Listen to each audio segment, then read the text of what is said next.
video from Moon the moment Ellen was exposed as a monster. I haven't seen her shows in a long time. If you made it to, not if you made it, but hey, hit that sub button. We on the road to 1,300 subs. If you watched Ellen, what's your favorite episode? Put in the comment section down below. That be saying, let's get might into have it. had the biggest fall from grace of all time. In just a matter of days, her 2 decades reign as the queen of daytime TV It was her and Oprah. Her and Oprah were the top tier, like no funny. completely fell apart. And despite funny, her bro. self-proclaimed title as the nicest person in show business, there were some clear warning signs as to who she really was. Like when she pressured Mariah Carey into revealing her pregnancy before she was ready. She did The other that? thing is that people are saying that that you're pregnant. There's rumors. Don't discuss that. All right. Well, you don't have to No, answer. that's okay. No, honestly, you how don't do have to I- answer. how do I- Let's just toast the Damn. champagne and decide But if. they've been saying that since we... She violating. Why she do all The that, moment bro? came all the way back in Why she 2008, do that, bro? 12 years before the truth about Ellen would really come out. Mariah, like countless celebrities before her, had come onto the daytime talk show expecting some easy questions and some wholesome fun. But instead, halfway through the interview, Ellen ambushed her with questions about rumors that she was pregnant. While the audience were laughing along at the time, it's clear now just how uncomfortable this really was. I can have some champagne. It's just fattening. So, you can't know. have champagne. That's not champagne because you can't No, it have is. Is it really? Yeah. You want to taste it? I can't believe you did this to me, Ellen. What? No. Are you trying I'm to not just- going to ask you if you're pregnant This or not. is I'm just peer going to pressure. say. Do you see what Ellen is doing? This is Weird peer pressure. Let's toast to you not being pregnant. If you're not pregnant, then we Oh should. my goodness. At that point, you should have said, I don't drink alcohol, chill. That's it. I can't. You want ads Peer that pressure is drive a dangerous results. thing. That's why we built Roku Ads Manager. Sign up at ads.roku.com. By doing this, Ellen put Mariah into an awful position, either having to terrible endanger position. her future child or reveal her personal life to the entire world. It's incredibly abusive and invasive to do this to someone, especially on live television, knowing what happened afterwards. You see, Mariah lost her child later on in her pregnancy, and subsequent interviews showed just how much this moment affected her. I have my own dog. Actually, she's pregnant. I have 2 dogs, both Well, her Jack master Russells. isn't. Her master is... Well, let me take some of the vodka next to me. Why aren't you answering? Ellen did that to me and tried to put me on the Okay. spot All right. with some alcohol. Okay.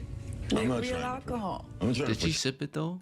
you on the spot. In an interview a year later on with Larry King, she's nearly in tears from discussing what Ellen did. The wound was still raw. In an interview from 2020 with Vulture magazine, Mariah Carey said that, quote, "I was extremely uncomfortable with that moment is all I can say, and I really have had a hard time grappling with the aftermath. I didn't enjoy that moment." What this did was show that Ellen's actions still hurt years and years after the fact, all just for a bit of gossip on daytime talk show that people only remember now because of how awful this really was. It's moments like this that make you doubt how Ellen ever got a reputation for kindness, or how she even got started in the industry to begin with. In truth, it was a rocky road at first. Ellen began her career and ended it recently as a comedian. For years she had great success, working her way up from comedy clubs into the mainstream. This gave her fire. parts in films, and eventually her very own self-titled sitcom. But in 1997, tough. at the height She of the was going show's crazy back popularity, then. she came out to the world. This was one of the first times this had ever happened with such a big star. And while her bravery was praised by the show business world, it also either caused or coincided with a sharp drop in the show's popularity. It was Aw, cancelled damn. just 1 season later. An attempt at a different sitcom didn't work either, and for a few years, Ellen slowly faded out of the public eye. That was until 2003, when she got a role that would restart her career and kickstart her journey back up to the top. In many ways, Dory from Finding Nemo She was was the Dory? perfect role for Ellen and her image. She played the scatterbrained but energetic and upbeat character so well that it felt like it was made for her. And the massive success of this film, especially her role in it, gave her the exact blueprint she Just needed. keep swimming. Ellen would then take this and synthesize it into a whole new vision for her career, playing a keep version of this swimming. character for the next 20 years. In that very same year, Ellen then began hosting the Ellen DeGeneres show.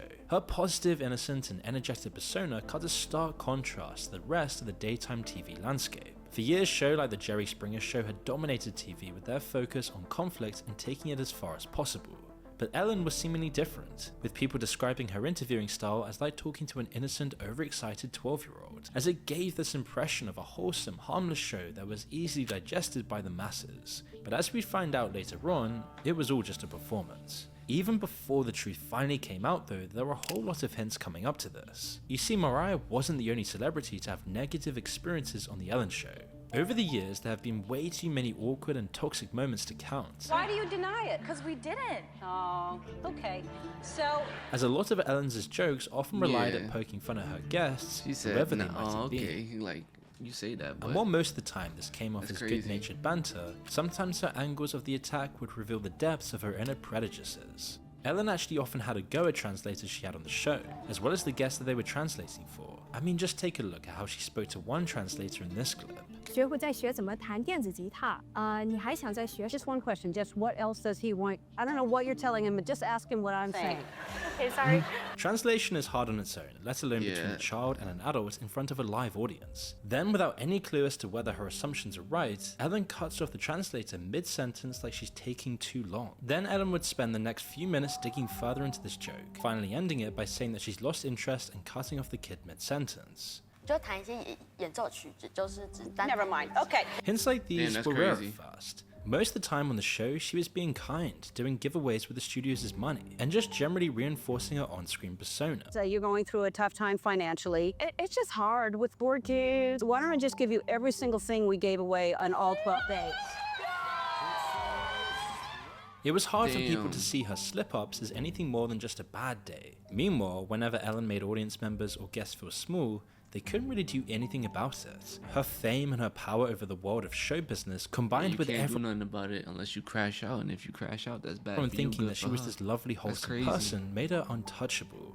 It was only sometimes when That's she had crazy, guests on bro. her level of fame that she was ever actually challenged. I need to Ellen's hear it. relationship Oh, with okay, Taylor though. Swift was an interesting example. At first, she treated her like any of her other guests, putting childish pranks on her and generally making jokes at her expense. It was after years of these that Taylor and her friend Zac Efron decided to get back at They're Ellen in friends? possibly the most innocent way possible, by writing a song about it to perform on the show itself.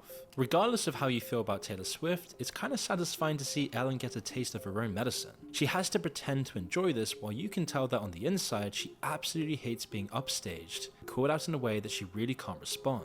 The way Damn. she's holding onto her armrest so tightly proves how much she's struggling to hold herself back. While all of this might have just been speculation, Taylor's next appearance on the show proved Ellen She was came definitely back? holding a grudge. Later that year, Why would she during come Taylor's back next though? Like after the song, I wouldn't have came back for nothing. I appearance, would've been Ellen good. decided to probe at a topic that I've been struck a good, nerve bro. with Taylor for years, her love life. In the interview, Ellen started out by implying that Taylor was dating Zac Efron, who she was just on the show with previously, before launching into a game designed to reveal Taylor's private life. You were here with your boyfriend, Zac Efron. See, like, I don't understand. Why would you come back, Taylor?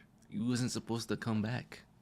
You wasn't supposed to come back. You know the type of person she is. Why would you come back?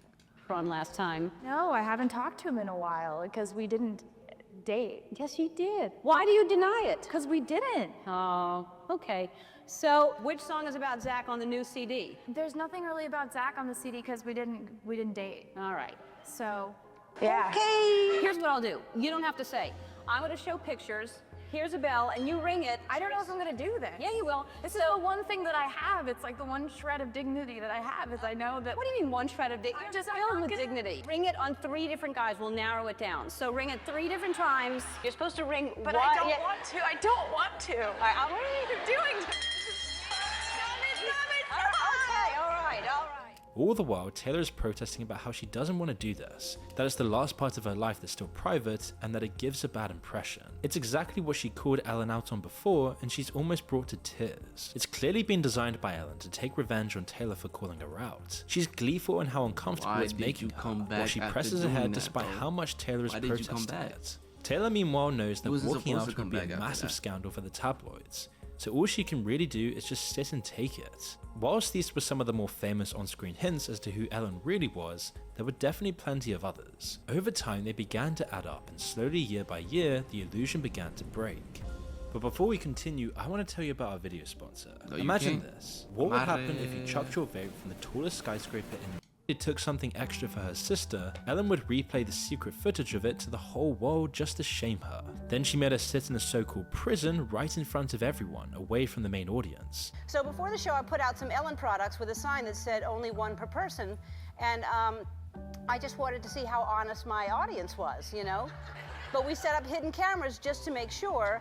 I mean, any of you could have taken more than one thing, and you didn't, except for these ladies right here. Listen, I really, I'm sorry. That's embarrassing and everything, but, you know, let that be a lesson to you, because you think... It is. You think nobody's watching you, and you just need to be a good person just because you want to be a good person. You go sit in that Ellen jail over there right now. Damn.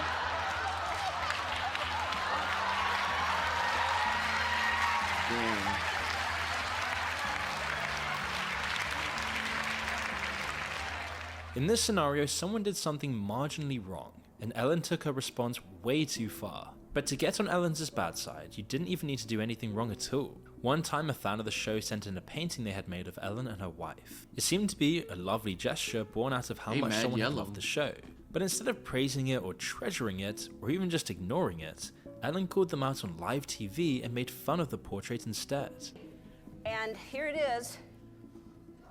That one Yeah. looks nice. It's mad yellow. That's what I said when I saw it.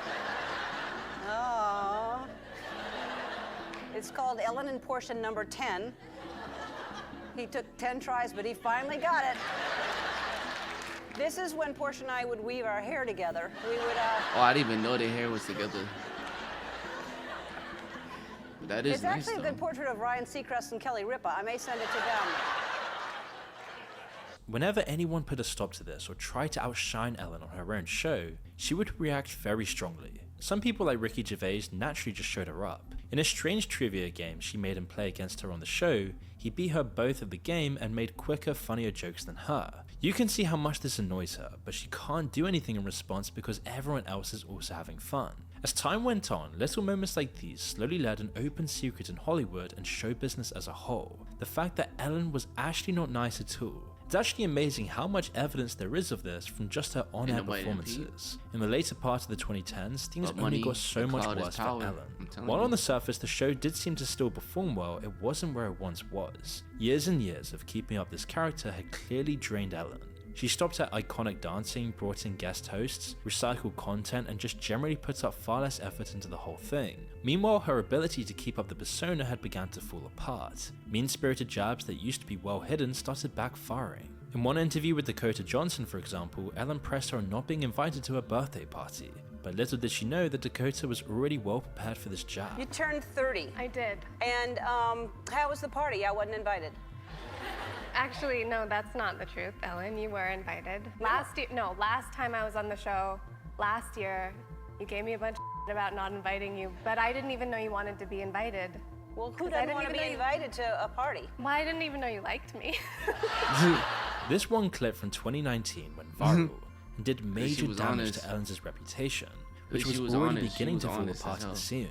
It also showed the laziness that had taken over the show as well as Ellen's severely overinflated ego, and you can see how much it troubles her as it unfolds. She knows she just got caught completely red-handed, especially as she pulled exactly the same trick last year. By the time 2020 rolled around, Ellen's show was truly on its last legs. When lockdown came, it only upended things even more. Ellen's show couldn't continue as it had. I mean, you can't really sit down with people every day and have a live audience when everyone's in quarantine. But what was much worse for Ellen's career than the lockdown's effects on the show was how she handled it herself. Like other celebrities, she was fully involved in the whole imagined publicity stunt. Then she made posts talking about how she felt like she was in prison, all from one of the many rooms in one of her multi-million-dollar mansions. That's crazy. Just the honest stuff That's we've crazy. already seen should have easily been enough to get people asking questions. But there were also tons of hints based on how she acted offset as well. In fact, it was these little moments that are likely to have contributed to her downfall far more than what happened in front of the cameras. In individual moments with fans and members of the public, Ellen showed her true colors. Each of these small examples of disrespect weren't enough on their own, but added up, they created an awful career-ending picture. Once this finally broke, it was going to be all over for Ellen. It was in 2020 that these experiences really came into focus, when the comedian Kevin Porter asked people for their negative Ellen experiences on Twitter,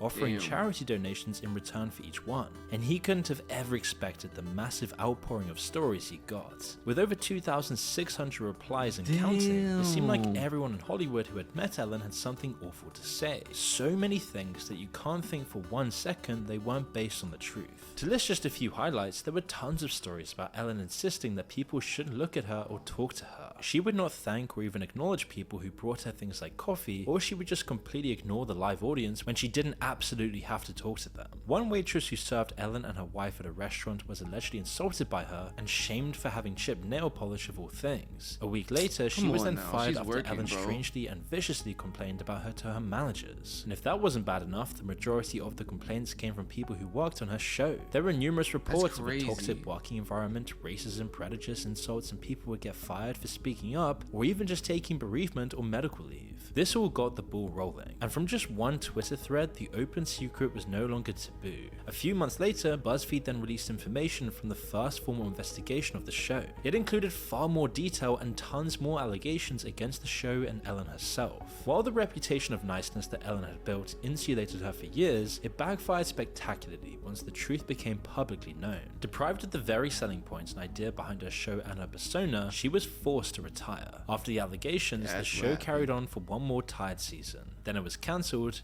never to return. Now it's worth asking how this could have gone on for so long in the first place though. Fame and power obviously give people their own protection, but it's still a testament to the rot within Hollywood and show business that this could ever happen. Per episode?